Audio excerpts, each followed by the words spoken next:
Hey, folks, just a friendly reminder that all shows on the Madness Comic Network are produced by their individual hosts and in no way reflect the opinions of the network as a whole. The statements in the following broadcast are not necessarily the opinions of the Madness Comic Network, its staff, sponsors, or contributors.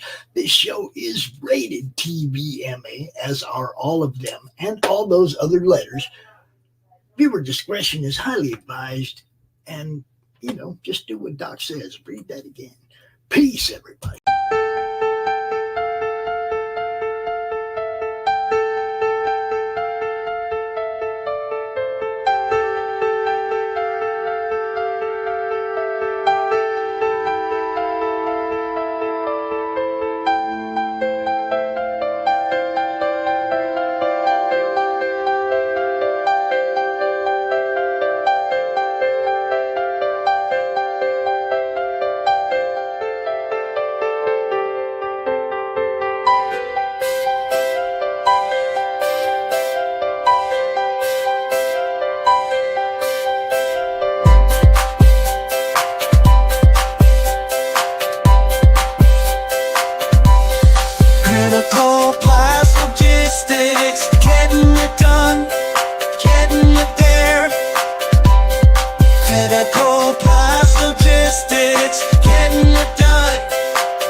I like these calm little moments before the storm.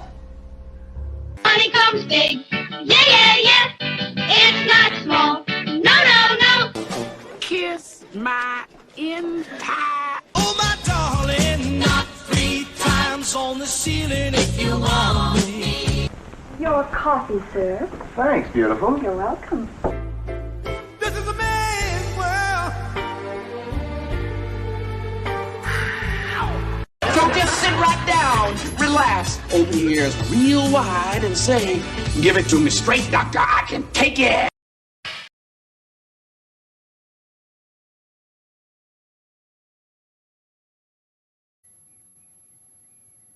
The doctor is in. Holy cow. My computer is being a complete turd. I'm suffering from extreme lag. I push a button and I got time to go and take a dump and come back before whatever I clicked on happens. It's ridiculous. It's horrible. I need help. Pops, bring Tanner in here quick. Roads? Where we're going, we don't need roads.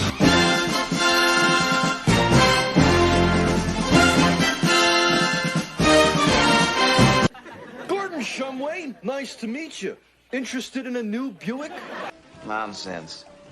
I've not yet begun to defile myself.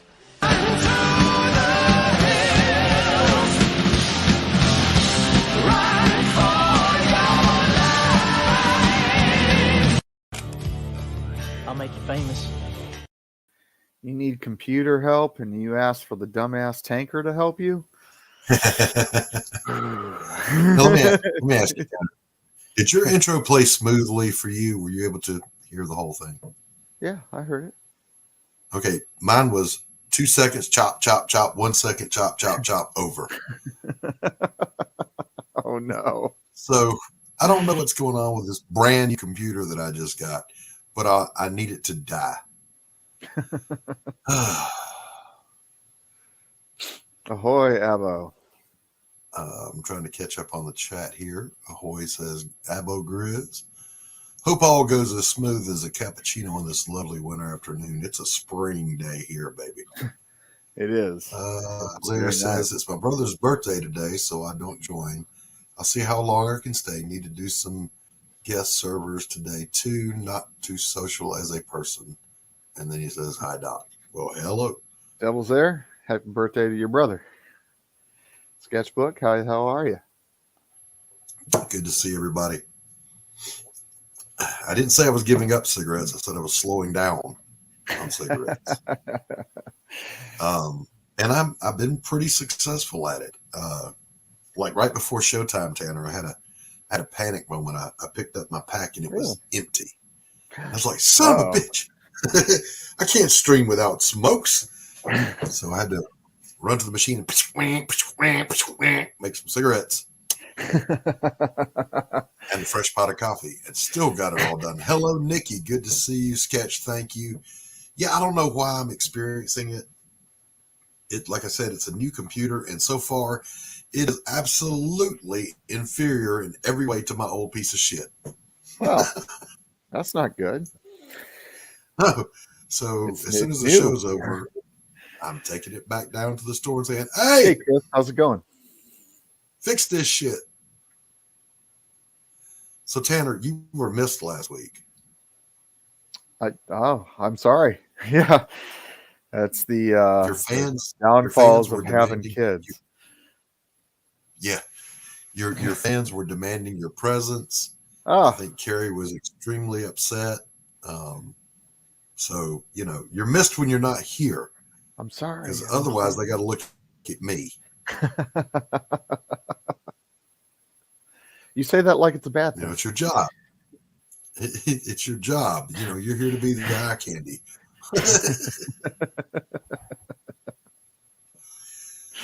So, yeah, I don't know what's going on. Like, even now, I can't look at the StreamYard screen because it's lagging. I look like Max Headroom. So it's good to see everybody. I'm glad you're here. We've got a good show for you today, but we almost didn't. Let me tell you what I did, everybody. And that's for the first time backstage. I booked to be on the show a few weeks ago. And I put it in the new computer's new e-calendar. But apparently I didn't hit save. So then Pops contacts me yesterday and he goes, "Who's your guest tomorrow?" I said, "I don't have one." So he booked on the great Bill Moss to come on and hang out with us. And then Laurie reached out this morning. She says, "I'm looking forward to being on the show." I'm like, "Oh no, I have double booked." So I reached out to Bill and I groveled and I said, "I booked Laurie first. I'm really sorry. It's my mistake. No excuse. Please forgive me." And of course, he's Bill Moss. He's super cool. So he's like, "Yeah, man, I'll see you." So Bill will be on with us the 13th, 2 weeks from today. Next week, our guest will be John. What's John's name, Pops? Alpha Dog. John creator. Dexter from Alpha Dog. Yes, from Alpha Dog. Yes, thank you, Pops. Will be our guest next week. And I'm looking forward to seeing him again. I haven't seen him since CromCon. Oh, wow. So it'll be good to see him again. So in the meantime, Sketchbook, no, not yet. The new connector should be here today, and I'll be able to try it then. Oh, nice. Yeah, Doc's real slow because he can't hear you until you said your whole sentence, and he's still talking. Doc, I was going to say, I'm thinking about possibly doing an end of April CromCon, since it would be the 4th anniversary. Okay. What do you think? Do a CromCon at the end of April? I'm down. Sure, Ooh, I'm down for it. Absolutely. I missed CromCon. I missed CromCon. Yeah. Okay, back to it, John. So, yeah, the nice drawing tablet I got was a wonderful gift from our friend Max Devill. I know it works. I've seen it work. He used it. He can't draw, but he used it. And he said, "I can't draw. Would you like to have it?" Yeah. So he mails it to me very kindly. And He said, but I lost the connector, so I get the direct connector. In your work. I read the reviews on it. Everybody was saying, in your work. So then I went and I found one on Amazon that is supposed to be its analog generic version made by somebody else that even looks a little different. So I'm hoping that one works. If it doesn't, then I will publicly go live and have a meltdown for everybody. Oh no.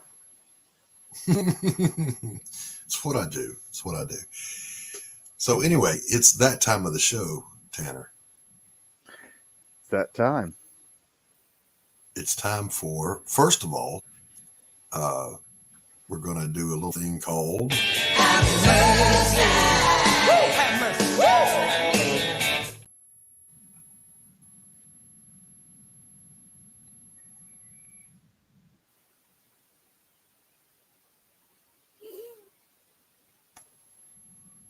Did that even play?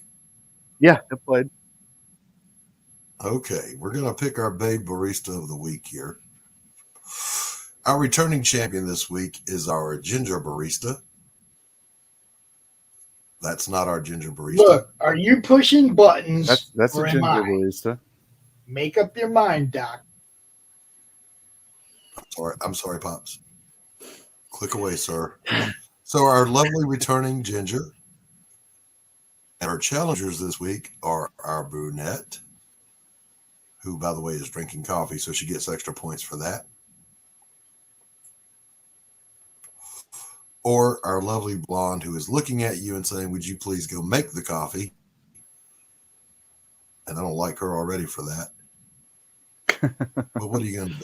You know, you'll get up and go make the coffee. That's what you'll do. So you can head over to the Madness YouTube channel to vote Ginger, brunette, or blonde for our Babe Barista of the Week.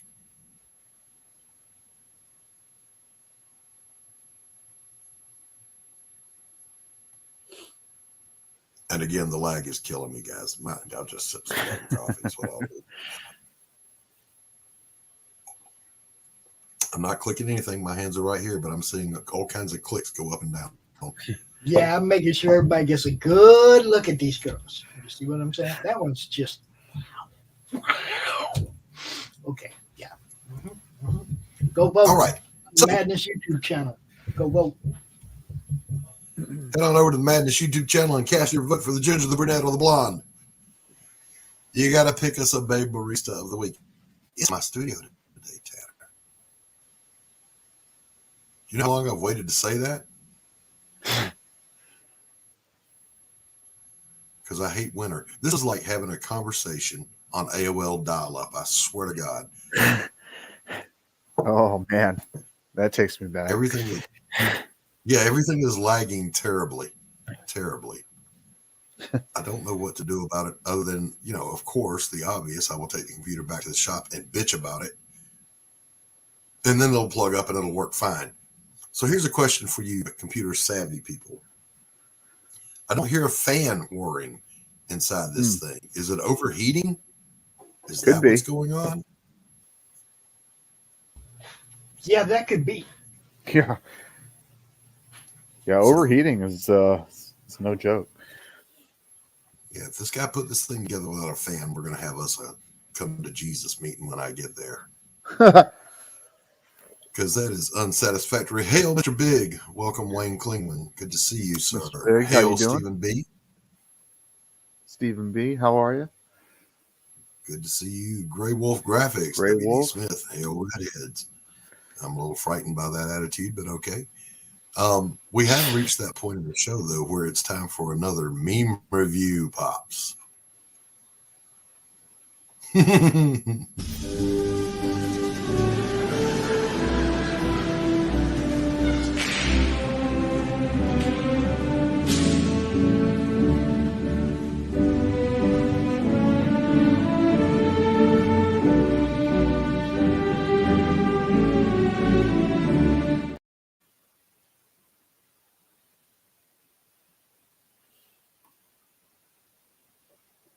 Go. Having to count on Pops to do the clicking.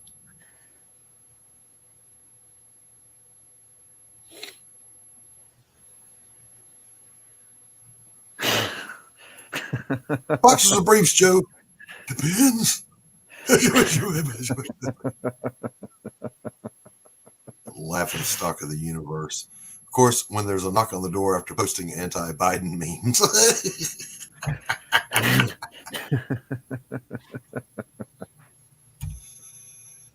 And then we have our favorite girl. You know, my generation would decide the future. Your generation can't decide if they're a boy or a girl. Facts. When she says, fine, go ahead and do whatever you want. Danger, Will Robinson. Danger, danger. It's a trap, fellas. Don't fall for it. Yes, Laurie. Laurie is nodding her agreement. Hey! Come on, Soros. Holy shit, a Rothschild. Oh, man.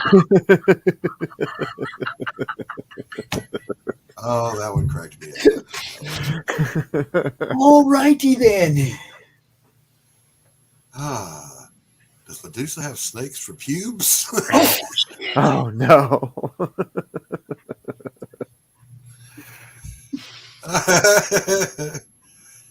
When someone states the obvious.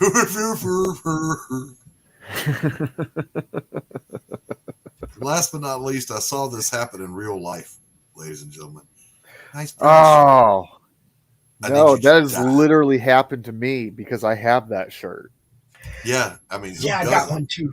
I got one too. But I saw that happen in real life at the coffee shop last year.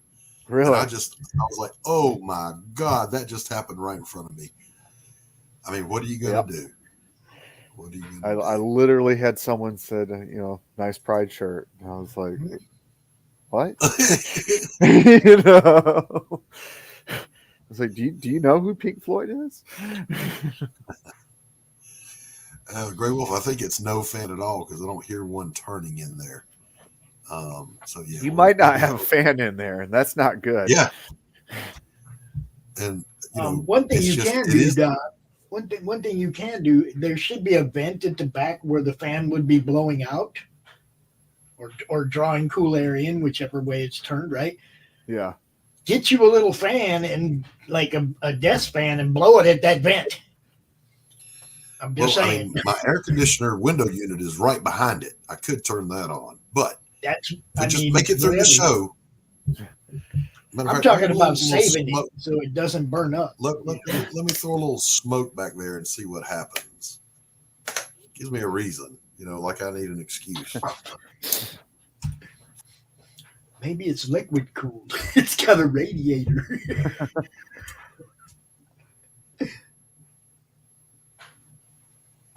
Yeah, I don't see any air movement at all.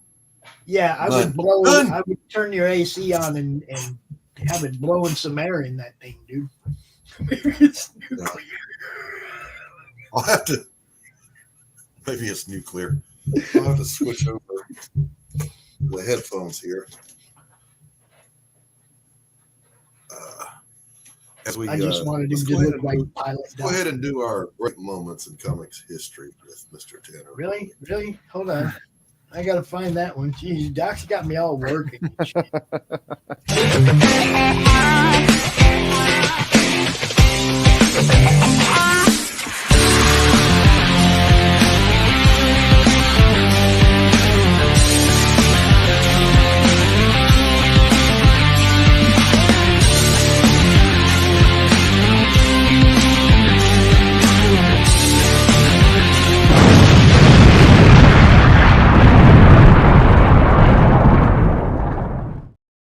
Greetings and salutations. I'm Tanner Hurley with another great moments in comic history. And today we are going to talk about the ignition of the 90s bad girl movement. And that would be Billy Tucci's She. Yes. Hell yeah. She. Okay, now we got an echo, Doc. We got an echo. This is what kicked off. Millions of copies sold. Before you had Witchblade, before you had, any of those characters, you had Billy Tucci's She, the samurai warrior It's where it's at.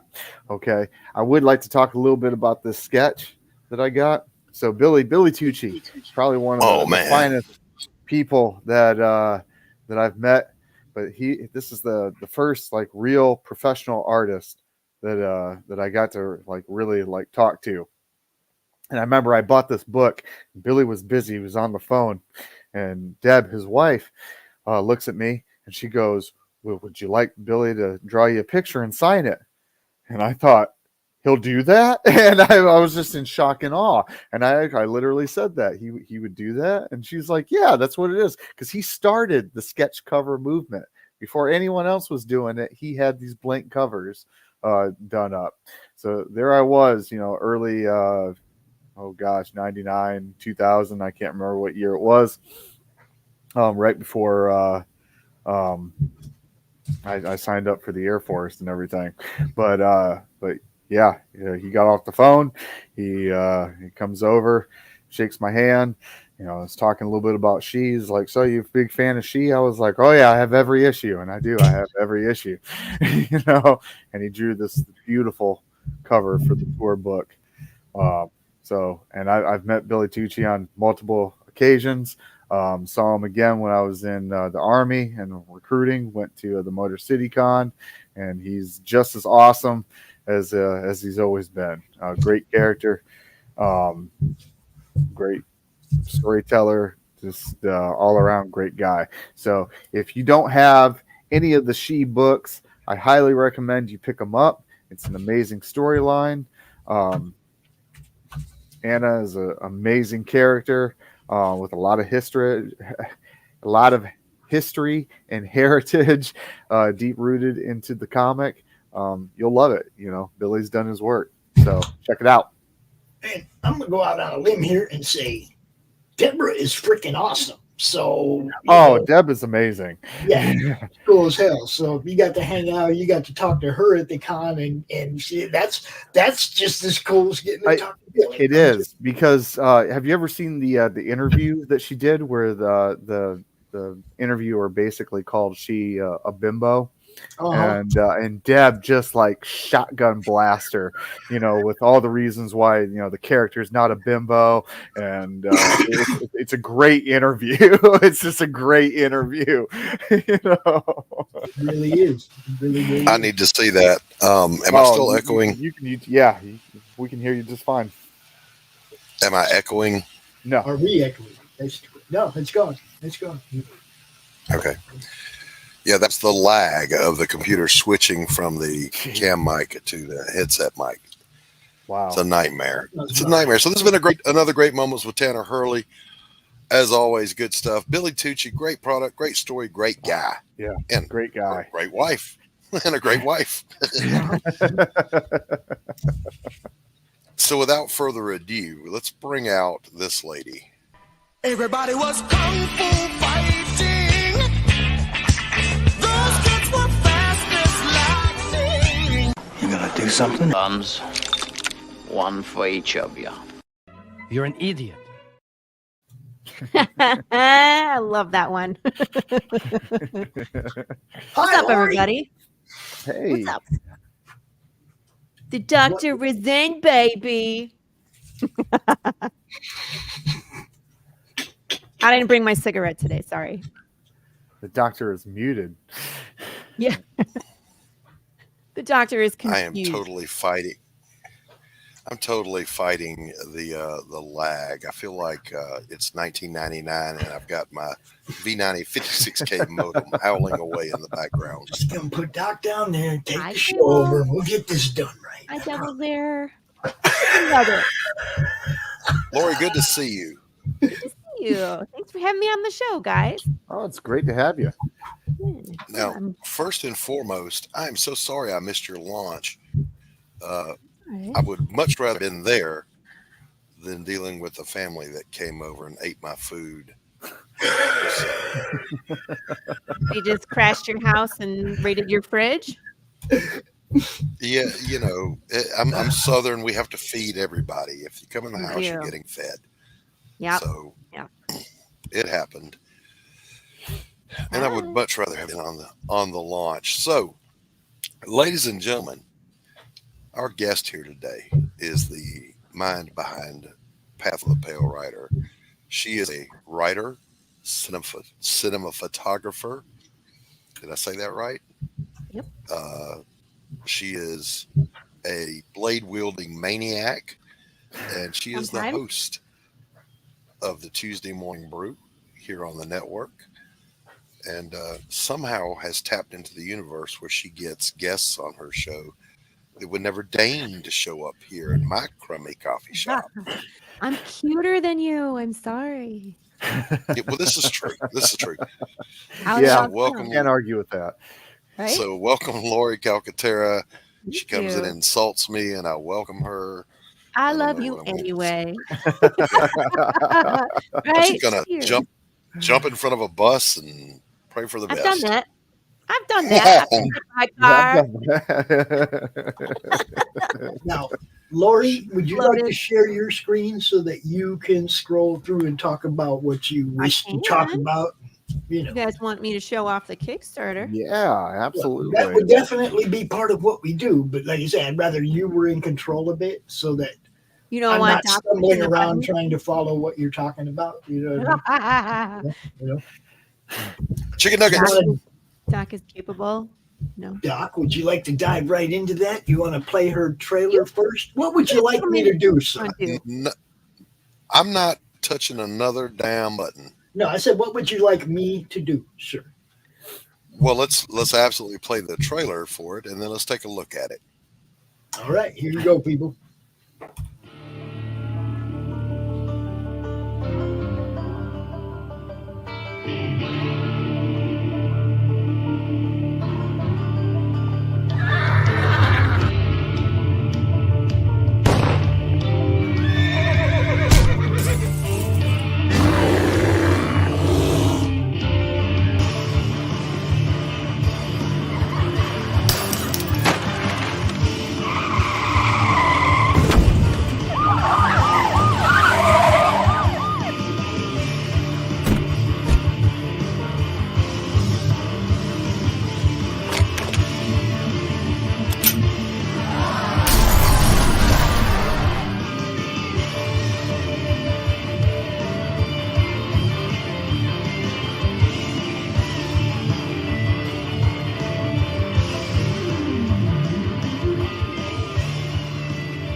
Is freaking awesome. That was great. What is Path of the Pale Rider anyway?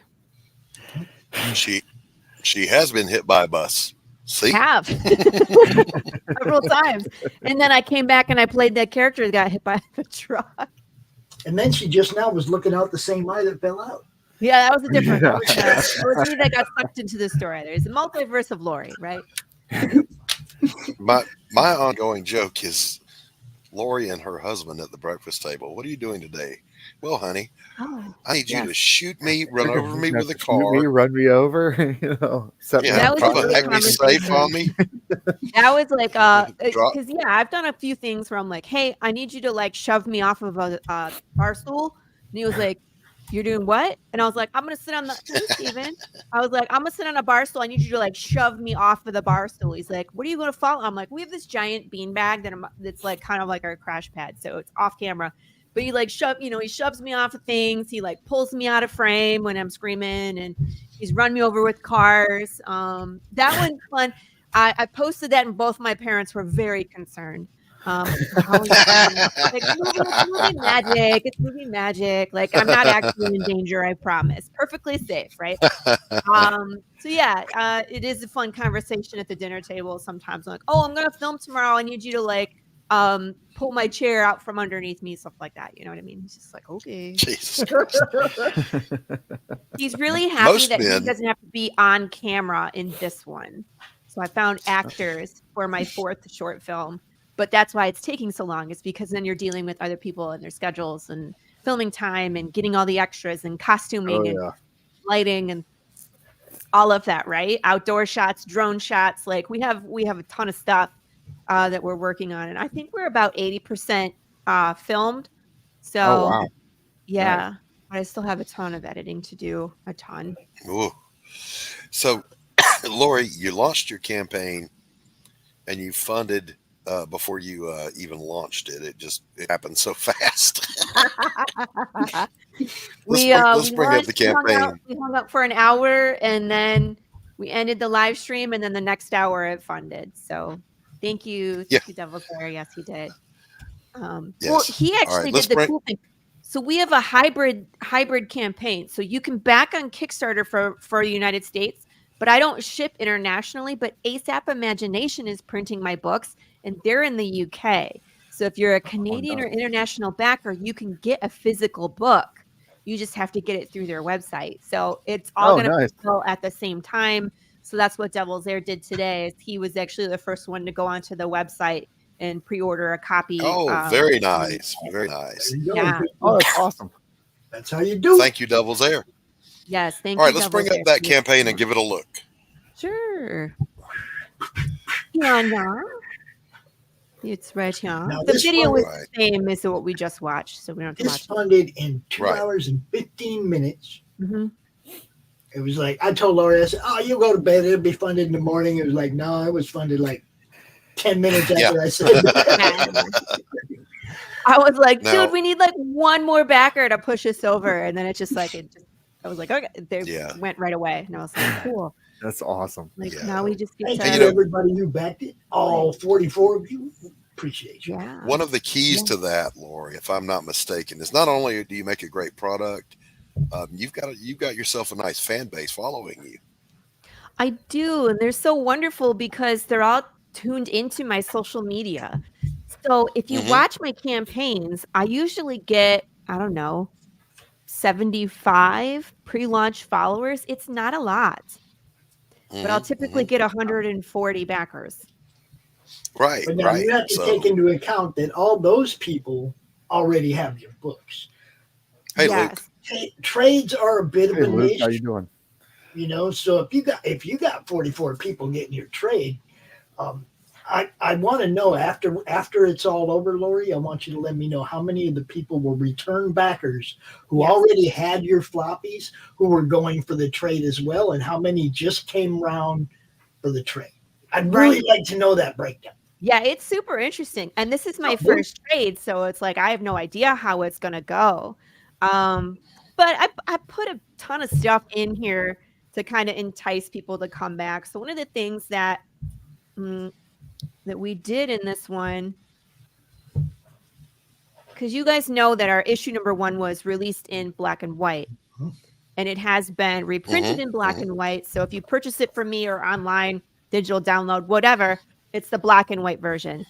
We went back and we colored and remastered this issue.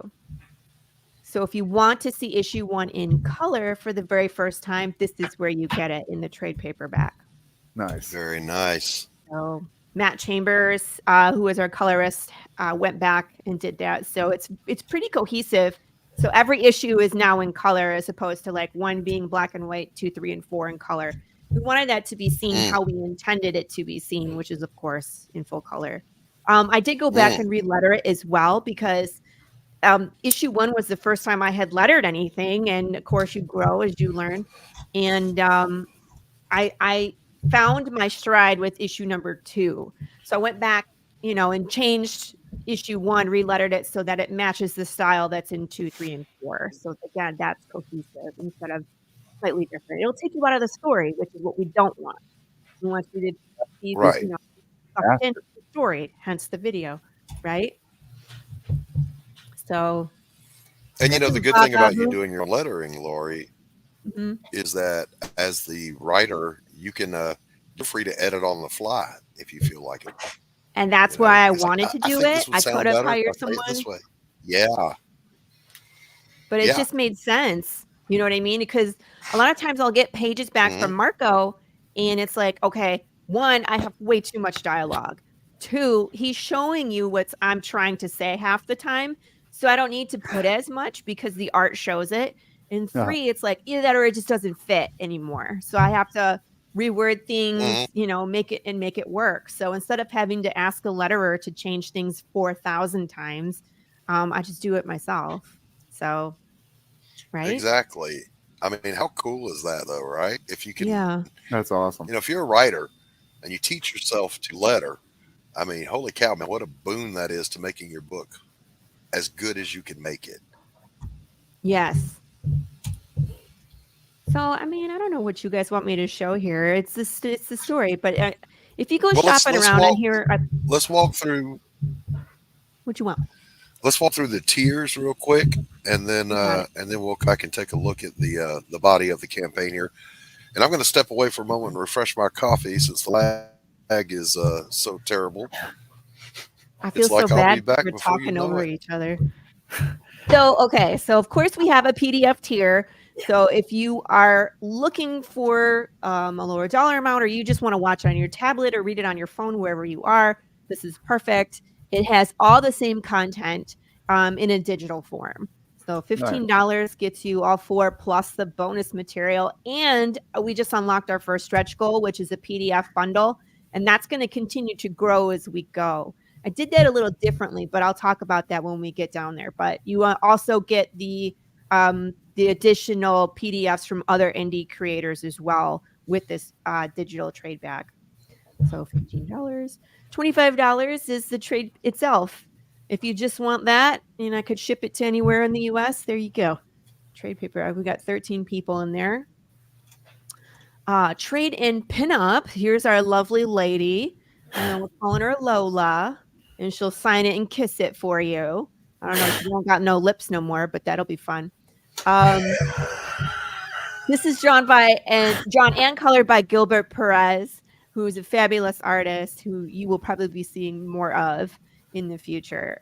This is also available as an add-on. So I'm finding that people are getting some of the limited items and then adding this on. So you can do that if you want to. Same thing with the buttons. People are adding on the buttons. I think that once those higher tiers are gone, people will start getting these ones. So the button pack is super cool. Made by Danger Button, who is a fan of Path of the Pale Rider, who's read all the books and was super excited that he got to, make these, together with us. And he even changed his logo. So that 6th button, the yellow one at the top, is usually that white hand that's at the bottom. And he zombified the hand for us. Nice. Yeah. I thought that was cool. So, but these are also available as add-on. That's why you're not seeing any backers here, is because people are just adding them onto the other exclusive tiers. Hot sauce, here it is. Yeah, the hot sauce. Yeah. Everybody was running out because the last time we did a hot sauce campaign was issue 3. So wow. We Yeah, that on was issue a while 4. ago. So everybody's like, we need more hot sauce, Laurie, running again. So there's and I did make this available as an add-on. Nice. Really like their hot, whatever. I'll just make some more. It's fine. Yeah. Yeah. T-shirts. You gave away tons of. Hold up. You gave away tons of packets of that at the con. I gave away probably 100 packets at Texoma over the weekend. So people could try it. I made 8 bottles, thinking, we'll see, we'll test the market. I sold 7 of them on Saturday. I was like, okay, I needed to make more hot sauce for this Comic-Con. Cracks me up. You guys, that's great. Marketing and branding can be on anything. If people are buying it and your brand is on it, it draws attention to your brand. Yeah. It's true. My cousin has a piercing shop, and his logo just got put on a local craft beer. That's funny. Yeah. You see what I'm saying? It's like branding is huge, man. It really is. It is. It really is. People love Big James. No, you definitely have a winner with the hot sauce. I definitely do. I'm going to start branching out and doing different flavors because people want more of it. So it's like, okay. Nice. I always listen. I always poll my fans. In between campaigns, I always ask them what they're looking for on the next one, what kind of merch excites you. And I'll put out a bunch of different ideas and, throw it at the wall and see what sticks. So they always give me an opinion and they're honest, which is great. So, Laurie, hi, Carol. Hi, Carrie. Hey, Carrie. Hey, Carol. Laurie, you can do the Madness honey mustard as well, but you got to make it with the 9 Carolina Reapers. It has to be the Madness honey mustard sauce. I don't know if I Can't want to be- touch that Can't be a one. watered down version of it. It This has one will make you like sneeze and cough just being in, like having it open. When I blended it all together and put it in the pot, it'll make your it's like pepper spray. It'll make you, not me. Nine Carolina Reapers, I'm gonna die. I'm gonna start wearing like mask and stuff. I don't know. Of course, we have a t-shirt. We got a t-shirt tier. The t-shirt and the hoodie has the same design. Yes, it's all right, Doc. We're so sorry. It's all right, Doc. We got you, bro. We got you. But I got this gorgeous Big James hoodie that I got for myself, and then everybody wanted it, so I put it up here. And I was like, if you don't want to pay for a hoodie, we will also have a t-shirt tier. Same design, same everything. Just heck yeah, t-shirt or hoodie.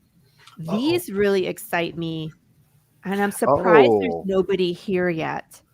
These are the whiskey tumblers. They're 11-ounce glass tumbler, but it has the map of Las Vegas on it, and it's the same glass that Jude St. Clair picks up in issue number 1, and that flies out of the saddlebag and smashes and wakes up Big James. It's that glass.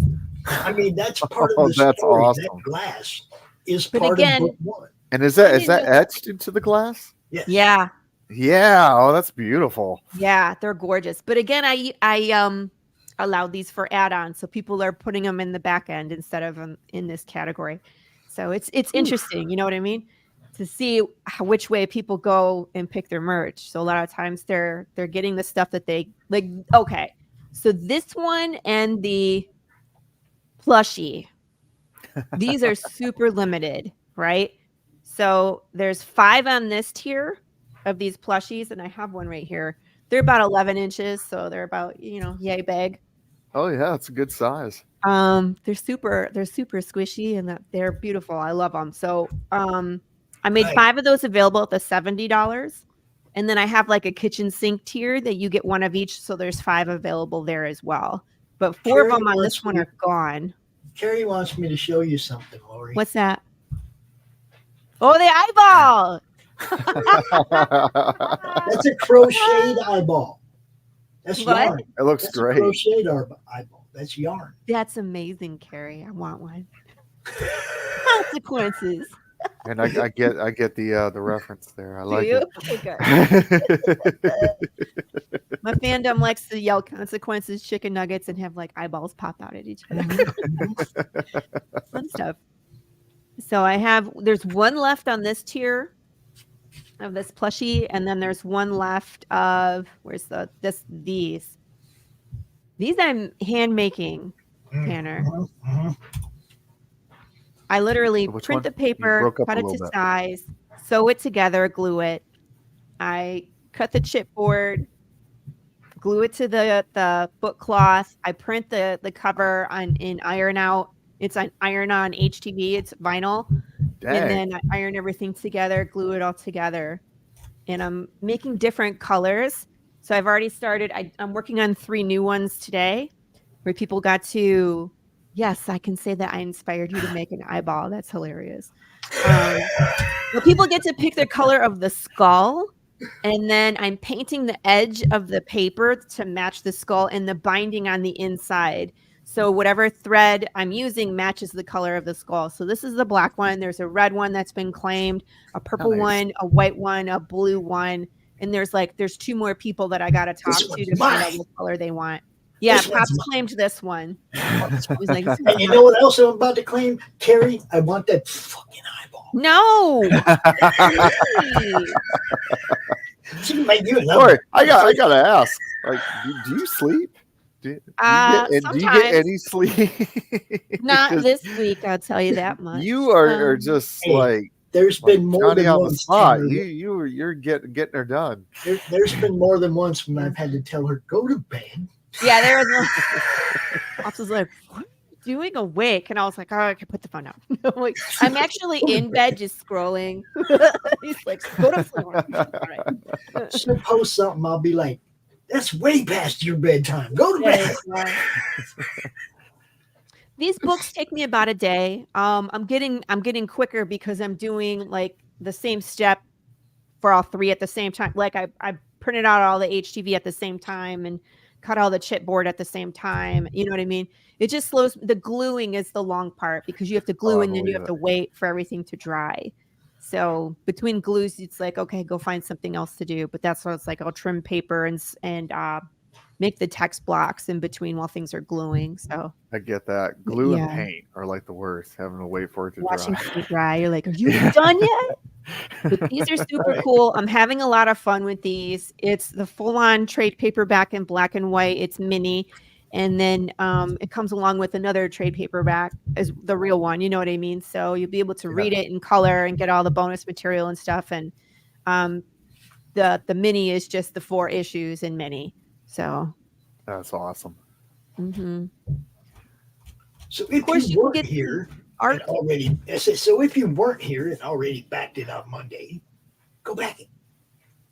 I'm hoping to get to. Let me scroll back up here. There's a whole bunch of cool stuff. You know, go check it out. We're at 44 backers. At 50 backers, we unlock another stretch goal. So we've unlocked the PDF. Nice. And the poker card. There we go here. So we've unlocked this bundle. This is the Any One World bundle. And there's actually another book in here. So we unlocked 5. But the reason why I wanted to do this differently is if people really like what they're reading, that way there's a link to like go find more. That's the goal, right? Because if you introduce you to a new audience, a new author, a new series, and if you like it, you can go get more. So here's the bundle, and if you click on this, it takes you over to Any One World. It's loading, and then you can go check out everything in this collection. You know what I mean? So it just depends on what we're looking for. So anyway. So we unlocked this one already. I need to go up to it says unlocked, but this is what we're unlocking next, or so I think we are. So at 50 backers, I'm going to flip this card and we're going to unlock another poker card. We've unlocked 3 so far. I want to keep going with those. Those are the 3 from the prior campaigns, correct? Right. So Pops and I came up with this on campaign number 3, and we were just almost at 100 backers.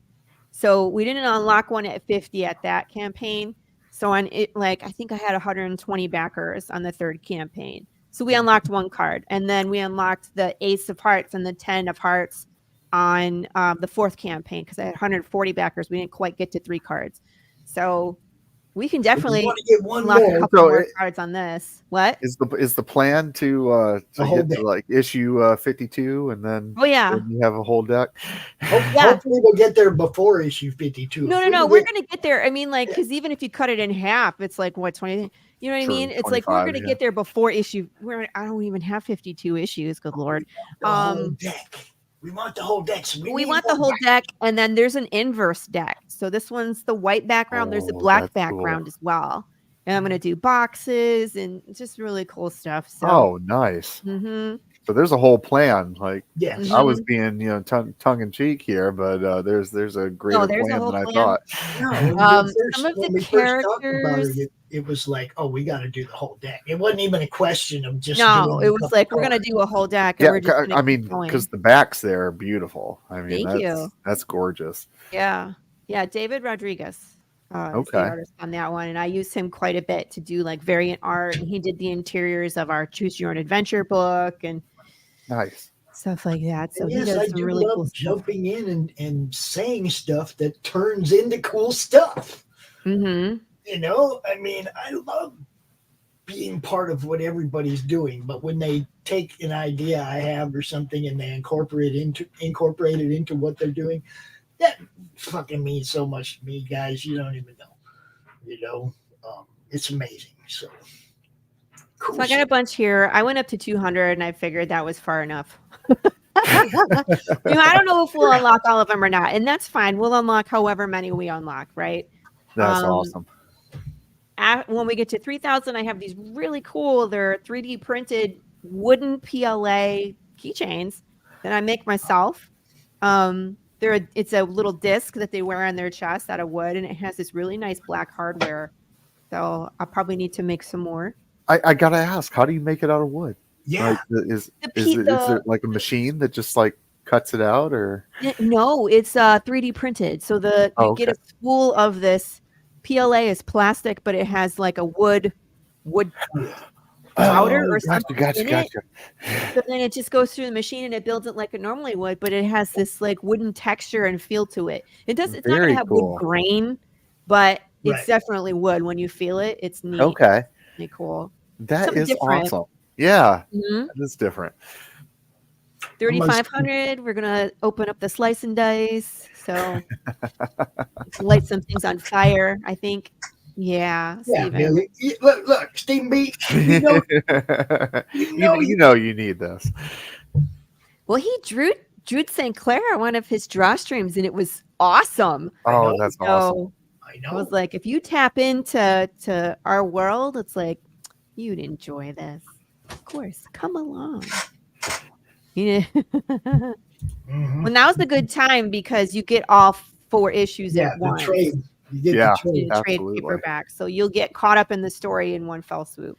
And we have a digital and we have physical, whatever works for you, Stephen. $4,000. I'm going to print off some temporary tattoos of our little Scully logo. Nice. So we could all be walking around with POTPR Scully. Right on the forehead. Right there. You do it. I'll pay you $20. Now, what will you do if someone goes out and gets a permanent tattoo of it? I need a selfie with that person. Right? Corissa and I already said, like, if someday we ever got 500 backers on one campaign, we would go get a tattoo of our art on us somewhere. So I'm not lying. I say that because I'd wear that. That is awesome. Right? It's super cool, man. It'd be really cool. I have some other ones too. I was like, this is the first one, but if we take these, I can keep switching out the designs. I have some really cool Scullies, man. Don't make it so big it don't fit on the 5 head though. It's got to fit on the head. They're 2 inch by 2 inch. They're not big. It'll fit on your forehead. We got some hot sauce packets, so you could try one. I'll send one to everybody.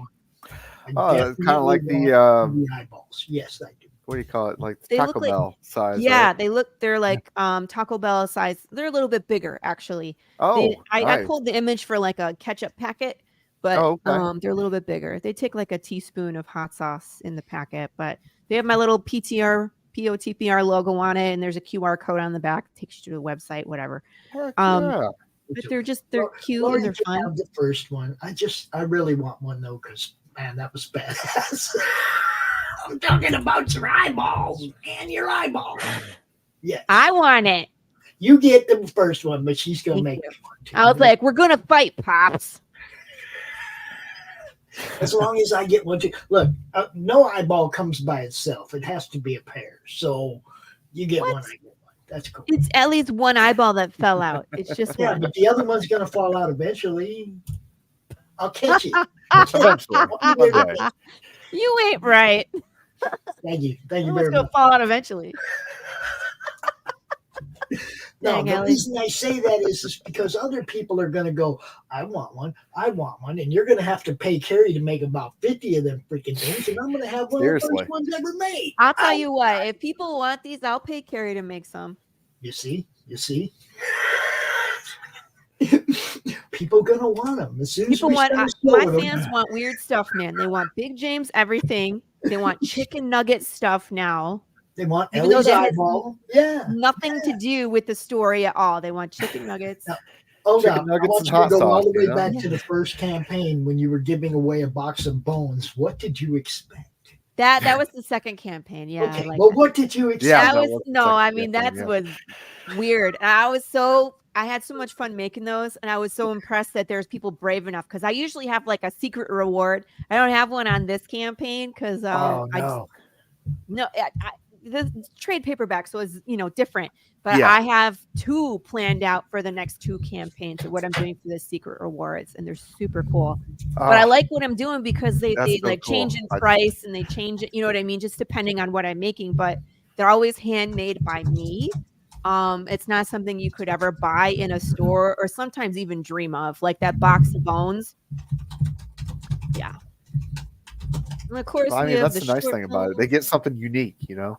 It's one, yeah. I mean, like it's a little bit warped at times. But people are like, "What is this?" I'm like, "It's a bottle full of ashes and bones," and they're like, Yes. "Why?" And I was like, "Because in Path of the Pale Rider, you don't get to leave, right? So if you put a seashell to your ear, you can hear the ocean. If you put the bottle of bones to your ear, do you hear the voices of the damned?" This is what I want to know, Laurie. When you get your mom back in the urn, is she like bouncing her bones off the urn and making noise and shit? Trying to communicate. You're tapping in Morse code. Yeah. I'm just Tap saying. twice from the for urn. yes and once for no. Sounds from the urn. No, I can't tell you. We have to get a little farther in the story, but I'm telling you, I had Rachel, my editor, on a live stream last night, and we were talking about like when we pick up for issue number 5, and she's like, "Oh, I can't. This shit hits the fan." Starting in issue number 5, like you think you've seen things in this world, you ain't seen nothing. Oh, you know, and that's what I love about your storytelling, Laurie, is you just keep the hits rolling with just originality. Like everything about it is so original. Because I'm not gonna lie, like, you know, Walking Dead came out, and then you know as well as I do, there was, you know, the zombie craze hit, and then you came out with this, and it was like, wow, you know, grand slam. Look, You know, hit it, knocking it out of the park. the coolest thing about it is that you're already drawn into the story, right? Okay, we're already sucked into the story, and this could go anywhere. Y'all have It's no not like idea. you have some idea where She's like, you have no clue. You have That's no what I mean. clue. But I gotta say, like the next 4 issues that we do are huge. Yeah. Number 7 is my favorite in the whole series. And even as far as I've written, there's some you know, issues that stand out. I have one where I blow up a ton of things. I love that issue. Like explosion, another explosion, right? That one's a fun issue. But number 7 is so crazy. And when I look at that script, it's only 4 pages of script, and there's like, you know, I don't know, maybe 4 or 5 lines of dialogue, and that's it. The entire issue. But it's all, I bet it's just all. It's all beautiful action. sequential art. See, It's just taking all a page action. out of, Yes. she's taking a page out of Simonson's book for Thor 380. She's Oh, like, I know, right? She's like, I'm just gonna give them art, more art. It's just more action. There's no need for any kind of dialogue.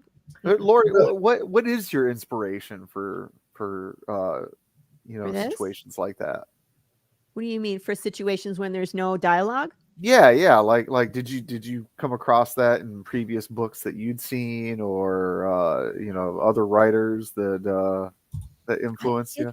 I'm influenced a lot by cinema, and I have to remind people I came from web production. I was writing shorts and web episodes before I wrote this, and this was written as a full-length movie. So in those action scenes, they're not really talking; they're showing with action. Think of Mad Max and all the car chases and stuff. They're not talking to each other. They're not explaining. There's no exposition. They're just blowing shit up. That's what that issue number 7 is. We're just blowing. There's a huge revelation. That word. That word. You get to figure. There's huge. It's huge news. Big news. Great news. Not so much. I don't know. Highly recommend 4 stars. Pick something. You gonna do a lucky number 7 theme, or is there anything like that planned for it? You know, it originally was 13 issues, and then I combined 4 and 5 into one. Oh, okay. So it was issue 8 and became issue 7, and now it makes sense because it's lucky number 7. Not so much for you. Nice. He's not so lucky. I mean, I don't know. It depends on how you look at his story. He's either really very lucky or very unlucky. It's one or the other. True. I guess there's no middle ground for him. There's just not. So, Look, but 5 is huge. 6 is big. 7 is the bomb, and then 8 you get to. It's like on the cusp of the answer. 9 you figure it out. I did want to say that, like I was saying, that you got us sucked into the story Yeah. Okay. We're in the story now. We're invested in the story now. And nobody has any idea where it's going. Most comics, you pretty much got some idea. Yeah. Where the superhero is going or where the main character is going or what's going on. This one, you got everybody sucked in and nobody has any idea where the story is going. And that is badass. Thank you. Okay. Well, I'm that asshole that watches a movie with you and like 3 minutes in, I'm like, he did it and this is why. And I'll get up and walk out and you'd be like, I do that what? That's me. I like spoil crap for people. I'm sorry. But the great thing about that is if there's something that stumps me, it's been thought through. You know what I mean? So that's what I'm looking to do. I'm just making two things. One for Laura, one for Pops. Sending stuff international. Oh yeah, that's a good point. Oh yeah. But it's Well, like then, this. Carrie It's said, like "I this, though. crochet. Will you send me the instructions?" I was gonna say if like There you 20 go. people want them, then you put them all in one box and you send them to Laurie. And Laurie, the people are gonna pay for the shipping. Yeah, or send me the Okay. pattern. I just don't have time to do all the things. Like Tanner says, I have to sleep at some point. You gotta sleep No, sometime. all you need to do, Terry, is have one of your little eyeballs on your own, and then They you won't. can They're just show 'em. crocheted. They're yarn. They won't go through a scanner, and people wonder if it's remains. You just show them. It's one of these. You have one. That of those. happened to me once. I was going through airport security, and we were taking home links of sausage. We had Polish kielbasa and our. Yeah, and totally got pulled out of line because when it goes through the X-ray, it looks like intestines. So got pulled out of line because they were like, "What's in this bag?" We're like, "Polish sausage," and they looked in it. They're like, "Okay, it is." But the picture was so funny, and TSA has no sense of humor because I was like, "Can I take a picture of that? Because that's freaking funny." And they were like, "No photography," and blah, blah, blah, blah, blah. And I was just like, "You guys suck." I'm like, "This is hilarious." Whatever. That is funny. Now, maybe this is delusions of grandeur, but are there any plans to do maybe a short film, or are you talking to anyone, producers or somebody? Ooh, this started out as a script, and when people were reading it, and people in the business, like in production, it's so big that I was being told to pitch it to Netflix, multiple sources. I'm not ready to let go of the creative control on it because Netflix will take it and they write you a check and they're like, "Thank you so much. We're going to do with it whatever we want." So they could shelve it and I can't produce it. Sometimes their contract says that I have to stop producing the title under the same anything. You know what I mean? Like they have. Oh yeah. They buy That it. makes sense.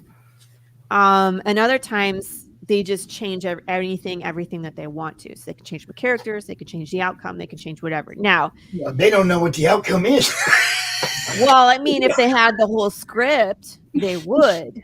However, I just wasn't. I'm a big chicken. I was just like, I'm a brand new writer. I don't know what the right dollar amount is to even agree to something like that. Don't give up your thing. Don't ever give up. I'm not ready to. I'm not suggesting give up your IP. Never, ever for sure. People. It would be great if we could do an would. animated short, like Castlevania style animation, Yes. big action, big James raging, just destruction. Oh my gosh! Yeah, it should be on Prime with Dude, Invincible and all that. Yeah, but it's just $2, man. I would do it myself. I could It could afford be it. done like a spaghetti western. Oh, that would be be killer. Italian steered. Let's go to Italy.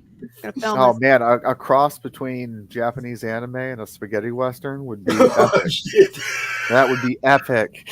Well, that's what Marco's art is. He's Yeah. like borderline manga, but he's not. He's not anime, but he's somewhere in between, and that's why he's a it great fits so well, amalgamation. doesn't Yeah. it? Here, let's go back down. It's good stuff. Right there. It tells it all. Right there. Right? I mean, yeah, so we're just this giant hybrid of everything: Western, zombie, conspiracy theory, cocaine bear, apocalypse. Now, I have another question, Laurie. Are we at some point going to revisit Big James? Well, okay, so we saw his origin here. Look, in issue 3. Mhm. And then we saw him on I-93 in the first issue. Mm-hmm. Will we see? Possibly. Okay. Now you gotta remember, like, you gotta remember, always leave them wanting more. Heck we yeah. don't die. No. See, I have it all planned. There's big battles. There's fan payoff. Trust me, it's all been planned out. There's a moment. There's moments. We might see Prince again. A couple times. See Prince.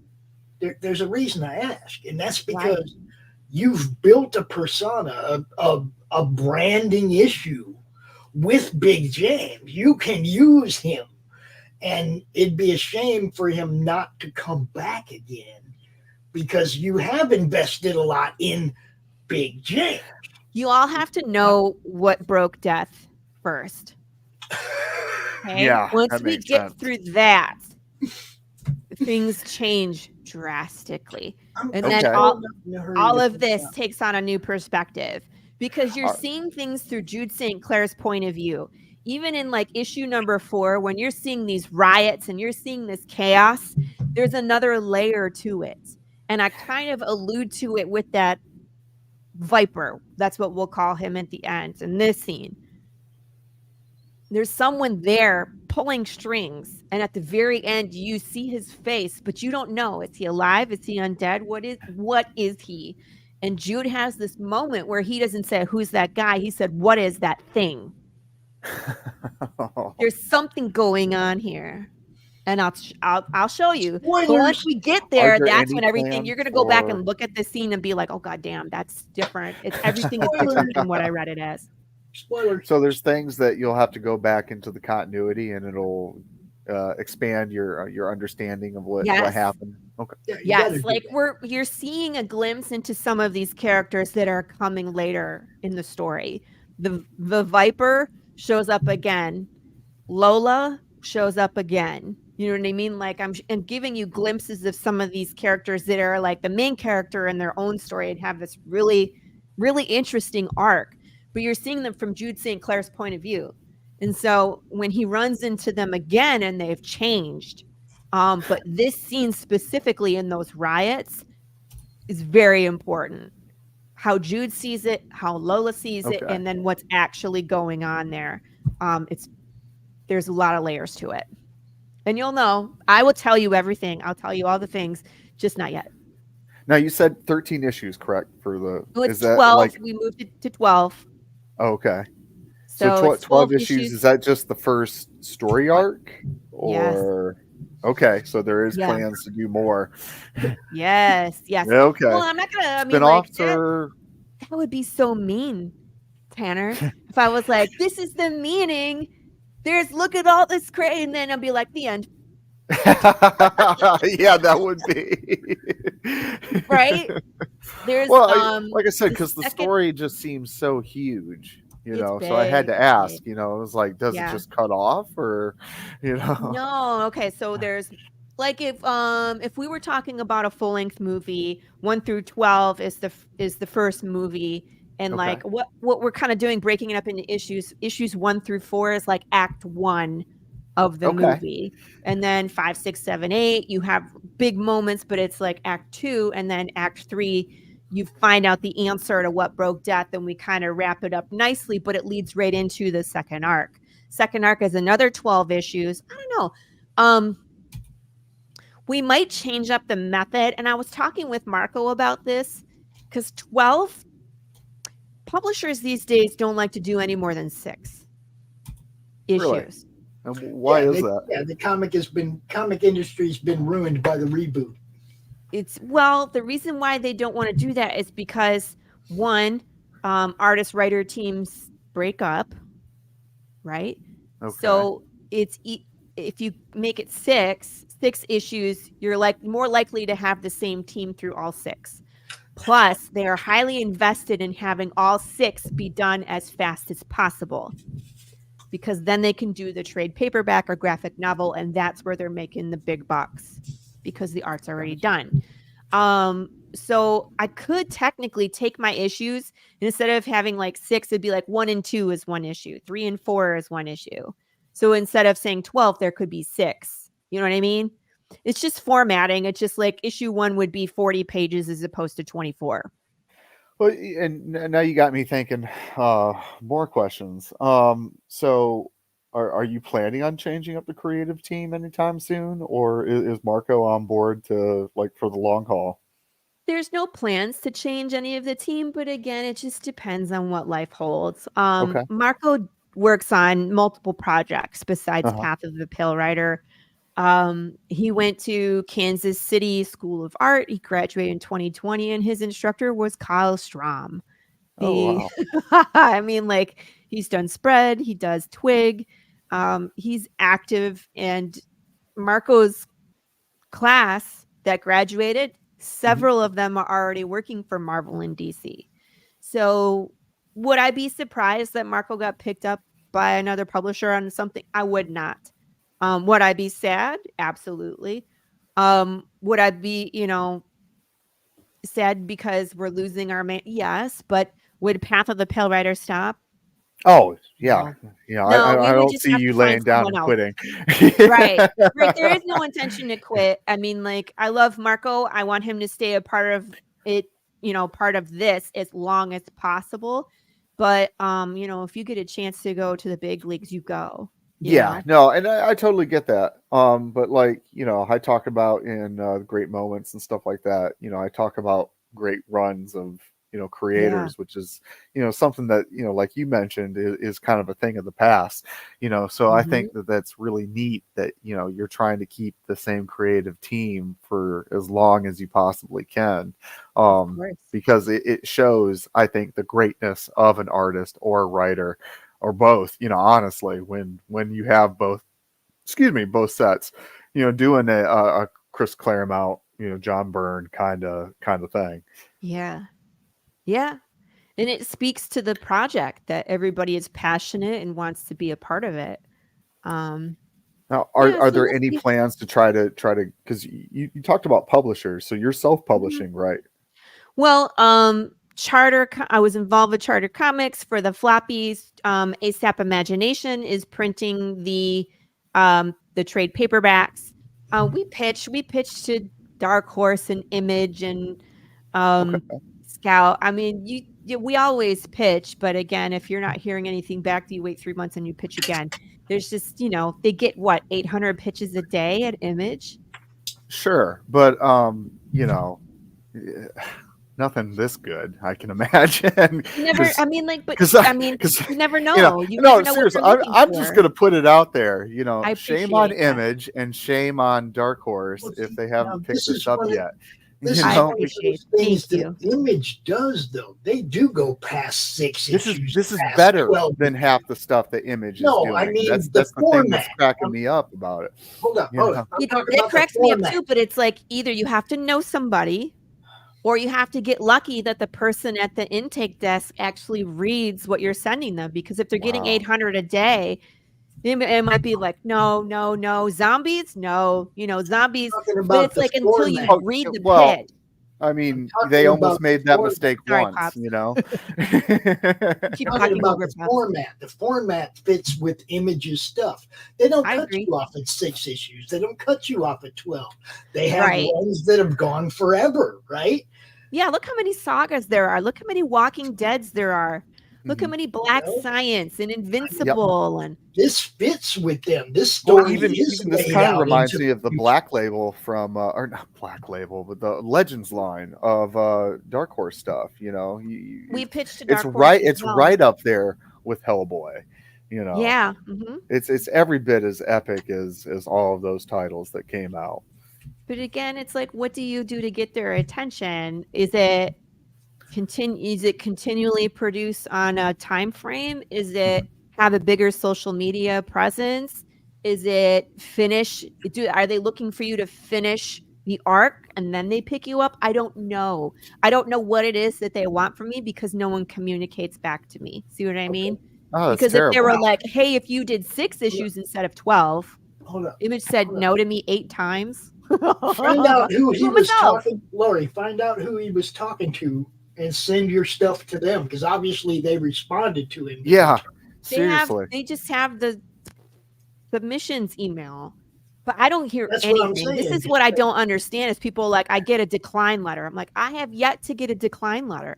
That's what I'm saying. That's crazy. Different. Maybe he's. And that's why I'm surprised that someone big hasn't picked you up. Because it's amazing. It's absolutely amazing. Once if they can see everything that we do, because again, there's the comic, there's the riddles, there's the fan interactive short films, there's the whole world that we're creating. It's so attractive. You know what I mean? Where it's like people can interact with the world like it's real.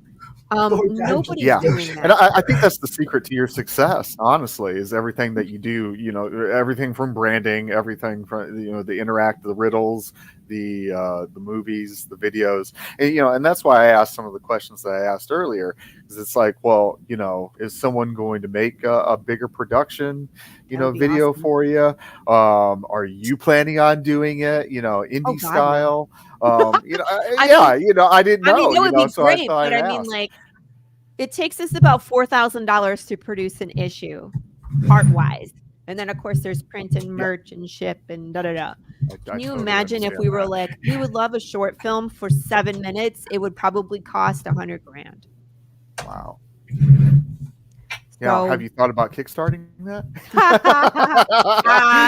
Well, I don't know, man. I've never kickstarted that big of an amount before. But people do it. Like, I just went and I found a board game that was super cute. It was like little animals and they're gathering ingredients to make food. They're super cute. So I got it. I backed it on BackerKit and I could play with my kids because my husband's always backing these like big games, Frosthaven, Gloomhaven, and I'm like, we're never gonna play these. These are giant games, and it's like it's you and me, and the kids are gonna interrupt us like 75 times before we even start. Like, you know what I mean? We I was like, why don't we get a game that the kids will play too? Say what? Oh, we got a twisted one that I think you would like. It's called Run for Your Life Gingerbread Man, and it's kind of like Candyland, but you get these little sheet of a gingerbread man, and throughout the game you can attack your opponent and you X off, they got like blocks or like a life bar on the head and the body and the arms and all that kind of stuff. But when you've X'd out all the blocks, you have to tear it off and give it to the person as a trophy. What? So, not only do you have to get to the end, but you have to have the most trophies, arms and limbs and all that kind of stuff from all your gingerbread men. And my family just loves it. I got 4 kids, so that's 1, that's hilarious. 2, I need to find that. 3, Run I've been for in your talks. life, gingerbread man. Run Look for it your up. life, I'm telling you. I've been in talks with someone about doing a board game for Path of the Pale Rider. That's awesome. Where it's a 2-sided game board, and on the first phase you're collecting supplies and you're trying not to get collected and not die. Well, the first person that dies, when you hit the second phase, we flip the board over and the first person that dies gets to become Big James and chase everybody. Oh, killer. So that's part of the fun. Your consolation prize for losing in the first half is to become Big James and then chase everybody in the second. That is wicked. That is an excellent idea. Anybody we know? What do you? It's not who you think it is. Oh. But it is someone you know. So, yeah. So we got things planned, and of course, we were talking about building a role play game around Path of the Pale Rider, where it's like you start in the beginning of the day. The day that Death went missing, and you have to. Certain characters have certain paths, and then again you go through the apocalypse and then develop your character. Kind of like a D&D style type thing. D&D style, yeah. Okay. Is that what you said? Yeah. D&D style. Or it would be like kind of like what we're playing with Jeff on Fridays. It'd be like superheroes, but a homebrew campaign. based. I don't know. I've never DM'd before. I've never built a homebrew, so it's something I would have to look into. It'd be like, how do we do this? But that would be fun. Oh man, that would be fun. We have a cinema night coming up in May.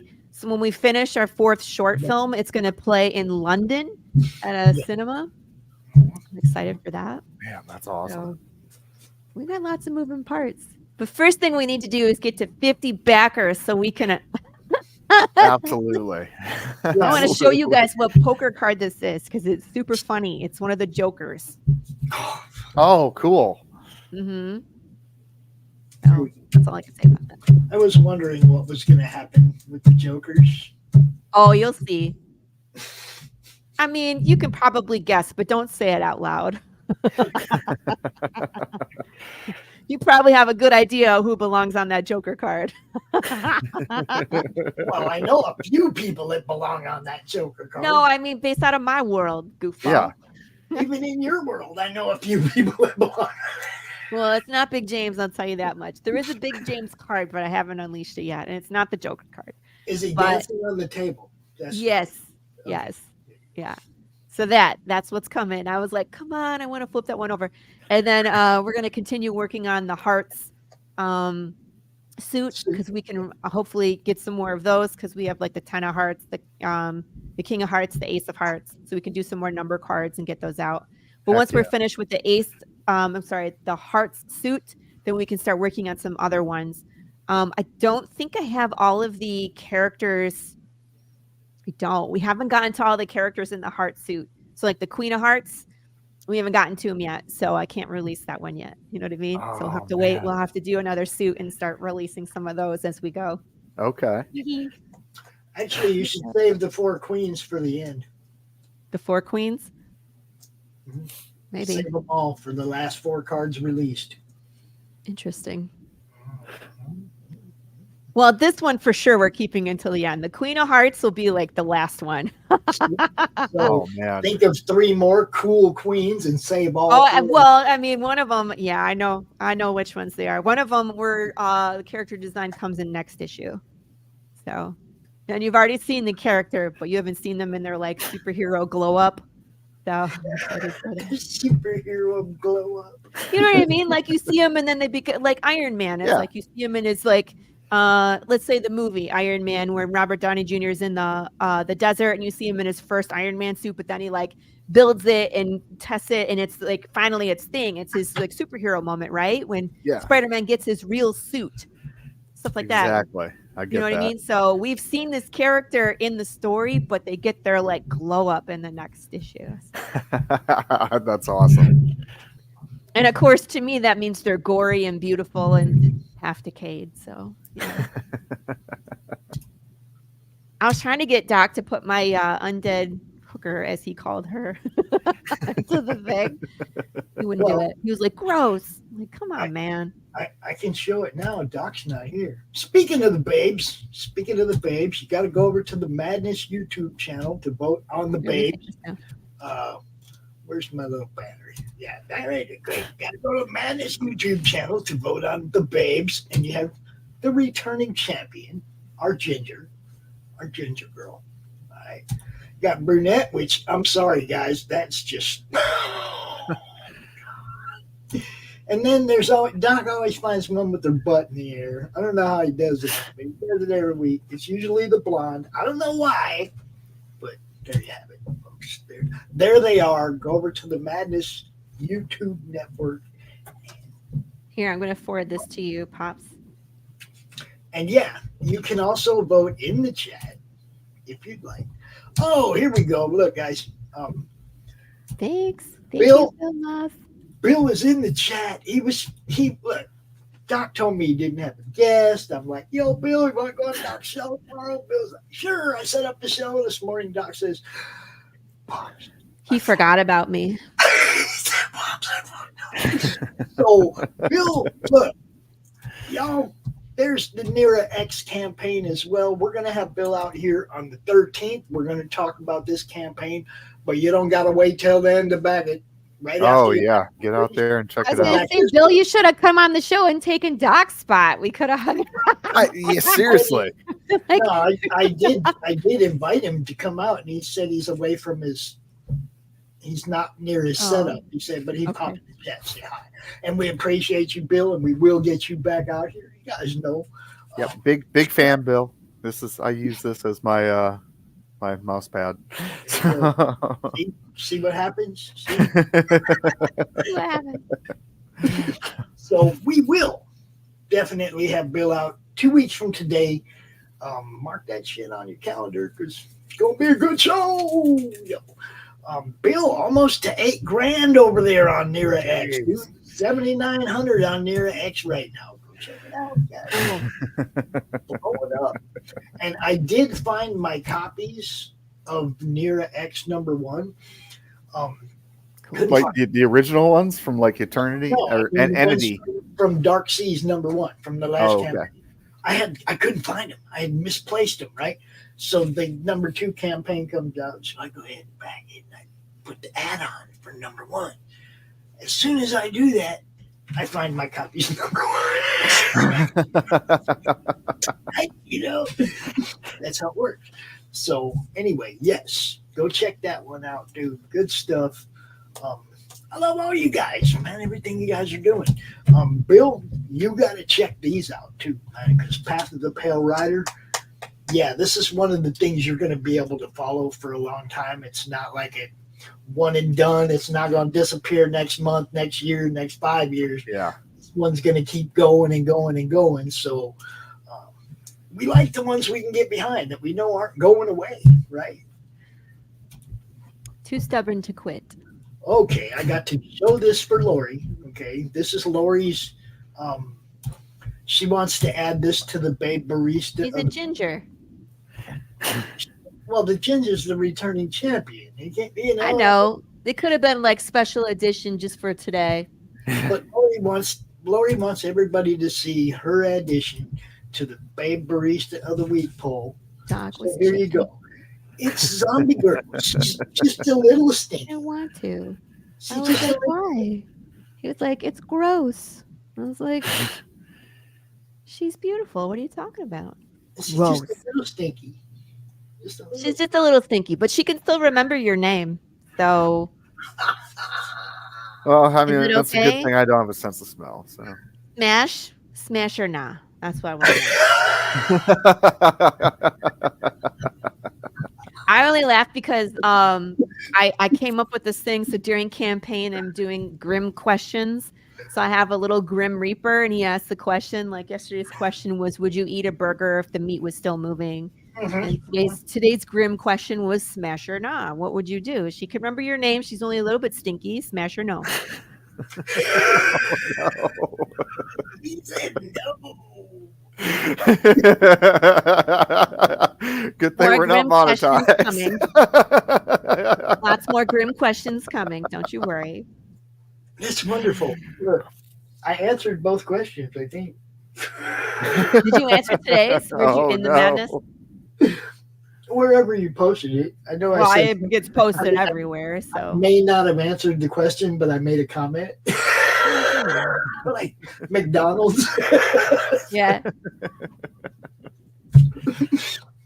If you know the lore, if you've seen all the short videos, okay, you've seen all the stuff Laurie does with this campaign. If you know the lore, the riddles, all these short films, if you know the lore of this story, look, this shit's deep, man. It's deep and going deeper.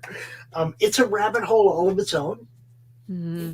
You're going to have fun with this. You really are. You watch all these videos, you're going to have a blast. Well, then you could be in them. The second one, this one, Pops is in it. My editor is in it. The Zombie Bros are in it. Chris Hayes from Charter is in it. Like, if you're a fan, you could be in it. Same thing, like the third one, I had people send me pictures of themselves as dead bodies. And I'm just going to blah, blah, blah. See? Mm-hmm. And then she shot me. I did. She shot me. So you could, you know what I mean? Like, you could be a part of it. The one I'm working on right now has a 2-minute credits where I zombified 40 people. Wow. For the credits. So, I mean, there's ways for you to participate, even if you're not, like, if you don't want to send in video. In this one, people were able to send in some video. But you can send in just still frames too. Look. Doc's Oh, you want to show? You want to see it? This is it. So watch the iPad. It's me and Doc doing Doc's coffee shop. Hold on, Doc.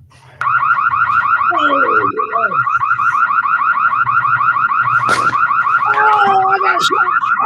Did you see it? Did you see it, Tanner? No, Tanner was too busy listening to the alarm, and he got distracted. No, I heard it. There it is. Blink and you miss it moment. I do get shot on screen. Oh, that's all back. Goes down. Man down, man down. Yeah. You can see The me. funny thing about that is, I think the video that me and Doc did was actually a little longer, and it had him going, pop, pop. This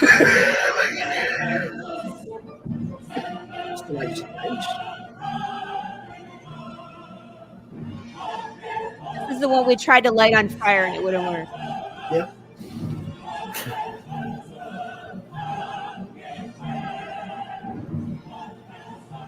Anyway. All good stuff. People can watch that. There's a ton of things there. And it's just going to continue to grow every time we do a campaign. And, you know what I mean? We do another slice and dice and we do another short film. That section just grows. But that's the cool part is like, you can read the comic and that's the meat and potatoes of the story.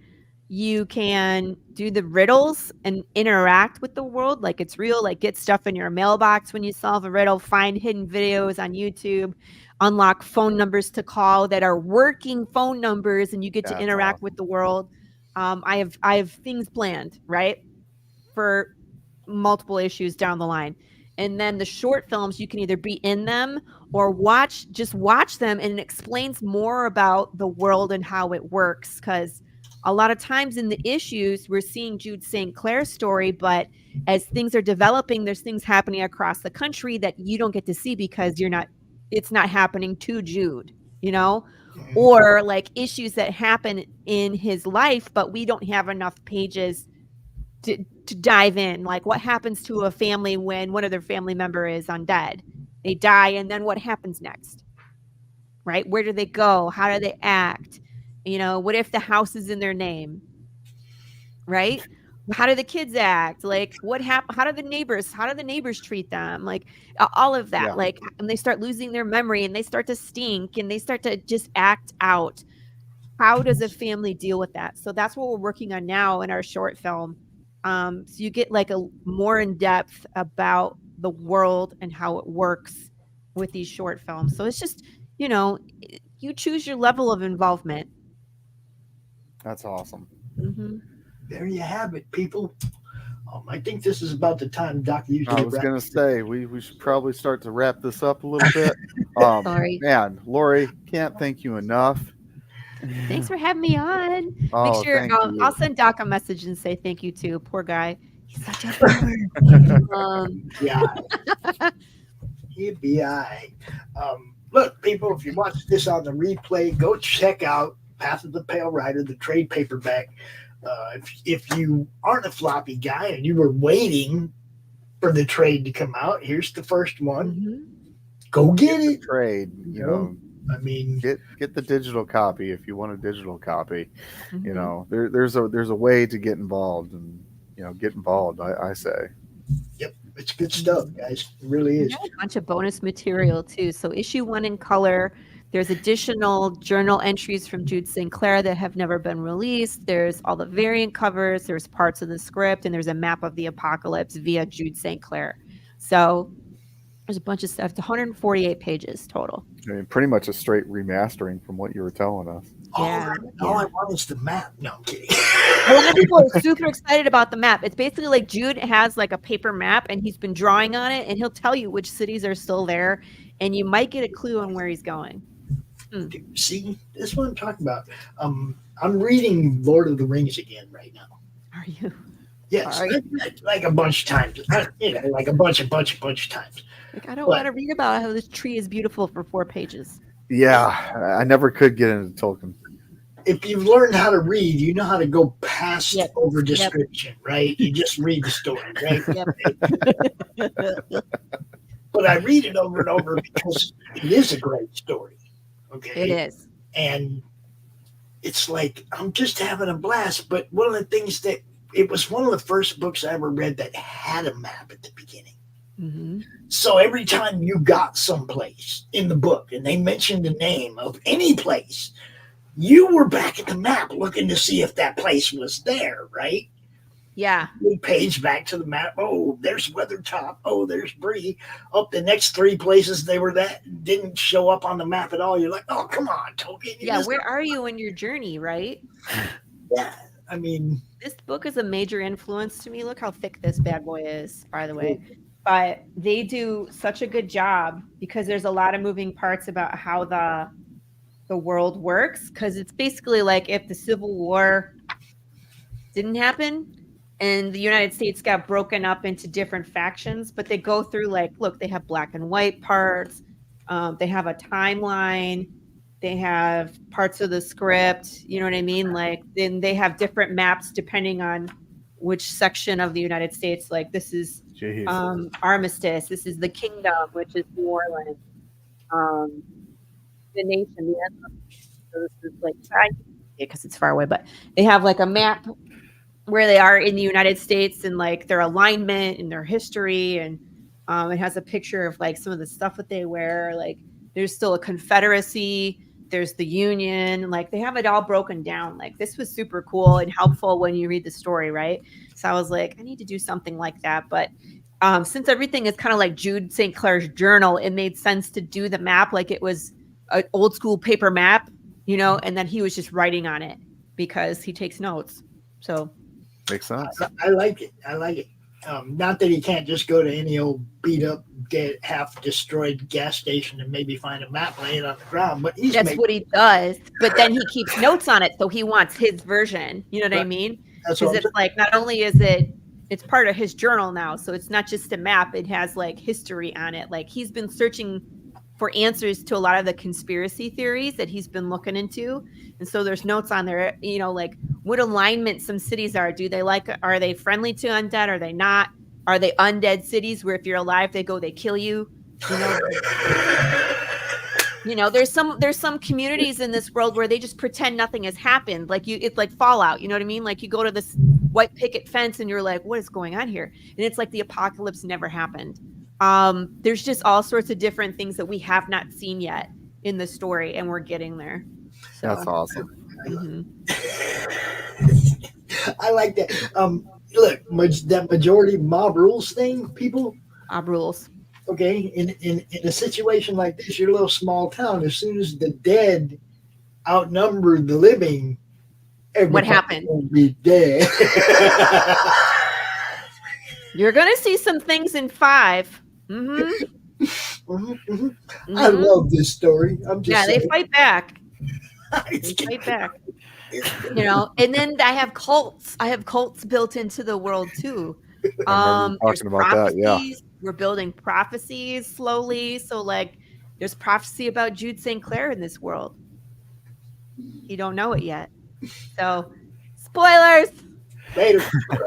Well, can't talk no more. Can't talk no more. No Cut off. Anymore. I'm going to play a few ads on the way out of here. I want to thank everybody for watching. Anybody watches on the replay, we get you. We love you. All the different destinations: Twitch, Twitter, YouTube, Facebook. Y'all rock. Laurie, tell people where they can find you. Oh, follow my group on Facebook, Path of the Pale Rider. That's where all the shenanigans happen. I'm on TikTok, Instagram. We have a website. If you look at Path of the Pale Rider, we come up everywhere. Laurie Calcaterra. So I'm on X. I mean, just one of the two. I'm there. You'll find me. Awesome. Thank you so much. Thanks for having me on, guys. Thanks, Tanner. Tell them where you can find you, Tanner. Tell them. Oh, you can find me here on the Madness. The show never ends. You say goodbye for at least 15 minutes. Y'all know where you find me. Right here. Put a little in your life.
Flip City Magazine is just really pulling out all the stops, man. Your guys' production value of this magazine has gone insane. I mean, look at that. I mean, I remember when you guys, it was black and white. Even when it was black and white, I thought your quality was great. But damn, they have just, I mean, they just really stepping it up a notch. Look at this. James Corbett, boys. James Corbett. Genuinely cutting, but also funny, and obviously just chaotic and very fun. I love Flip City. It has brought new types of badassery and integrity to the print medium.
it already.